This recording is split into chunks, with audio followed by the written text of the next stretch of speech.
అందరికీ శుభోదయం అండి. ఉదయకాల సమయము దేవుడు మన కొరకు సిద్ధపరిచిన వాక్యమును చదువుకుందాం. సమాధానము కలుగు చేయవాడు ఆయనే. ప్రియా దేవుని బిడ్డలరా, రోజున మనిషికి కావలసినవన్నీ కూడా ఉన్నాయి. ఒకప్పుడు ఏదో ఒక లోటు ఇబ్బంది ఉంటూ ఉండేది, తినడానికి సరిగ్గా తిండి కూడా ఉంటూ ఉండేది కాదు. కానీ ప్రస్తుత రోజుల్లో కావలసిన కనీస అవసరాలు తీరుతూ ఉన్నాయి. అయితే అన్నీ ఉంటున్నాయి. కోట్ల రూపాయలు సంపాదించుకున్నటువంటి వ్యక్తులు కూడా ఉన్నారు. కానీ అన్నీ ఉన్నప్పటికీ మనిషి హృదయంలో ప్రశాంతత అయితే లేదు, సమాధానం అయితే లేదు. ఏదో తెలియని గలిబిలి, ఏదో తెలియనటువంటి అశాంతి మనుషులను వెంటాడుతూ ఉన్నది. కారణం ఏమిటి అని అంటే, నీకు అన్నీ ఉన్నా దేవుడు నీ జీవితంలో లేకపోతే ఏదో పోగొట్టుకున్న వ్యక్తిగా వెలితిగా ఉంటూ ఉంటుంది. దేవుడు నీతో ఉంటే ఏమీ లేకపోయినా సంతోషంగా ఉండగలుగుతాం.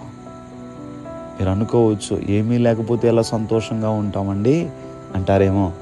లాజరు యొక్క జీవితాన్ని చూసినప్పుడు లాజరుకు ఆరోగ్యము లేదండి, ఉండటానికి గృహము లేదు, అలాగునే తినడానికి తిండి కూడా లేదు. ఆ బల్ల మీద పడినటువంటి ఆ రొట్టె మొక్కలు తింటూ ఉన్నాడు.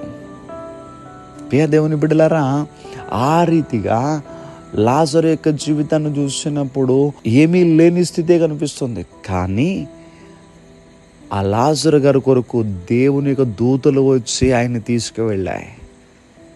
నాకు అది లేదు ఇది లేదనే బాధ లేదు. ఎప్పుడు కూడా దేవుని స్తుతించుకుంటూ, దేవుని ప్రార్థన చేసుకుంటూ, ప్రభువుని మహిమపరుచుకుంటూ బ్రతికాడు, ఏది లేకపోయినా. అందుకని యోబు గారు కూడా అంటాడు ఆ మాట, ఏమనంటే, దేవుని వల్ల ఎప్పుడు మేలే పొందుతామా, మూర్ఖురాలు మాట్లాడకు అని తన భార్యను కూడా తిట్టినట్టు చూస్తాం మనము. అంటే దేవుడు ఉంటే నీకు ఎలాంటి పరిస్థితులు ఉన్నా నెమ్మది అనేది, సమాధానం అనేది కలిగి ఉంటావు. ఎందుకంటే సమాధానము కలుగు చేయవాడు ఆయనే. ఇప్పుడు నేను చెప్పిన ఇద్దరు భక్తుల యొక్క జీవితాలు కూడా చాలా కష్టాలు ఎదుర్కొన్నారు. కానీ వాళ్ళు ఆ కష్టాలలో కూడా సమాధానంగానే ఉన్నారు.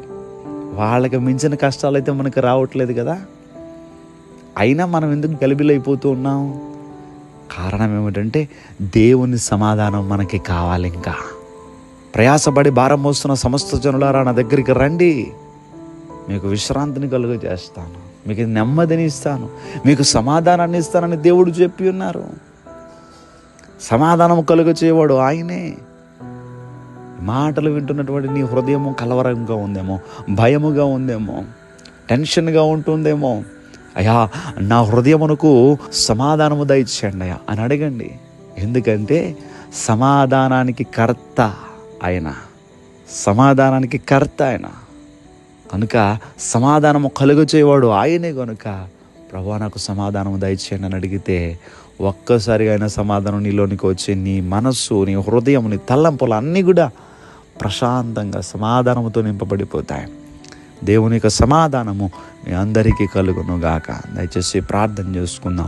సర్వాధికారి అయిన దేవా, మీకు వందనములు. ఈరోజు నిబిడలు వారి పనులు ప్రారంభిస్తూ ఉంటుండగా నిబిడల పనులకు మీరు తోడుగా ఉండి, వారి ప్రయాణాలకు తోడుగా ఉండండి, వారి ఉద్యోగాలకు తోడుగా ఉండండి, వారి వ్యాపారాలకు తోడుగా ఉండండి, విదేశాల్లో ఉన్నటువంటి బిడ్డలకు తోడుగా ఉండండి.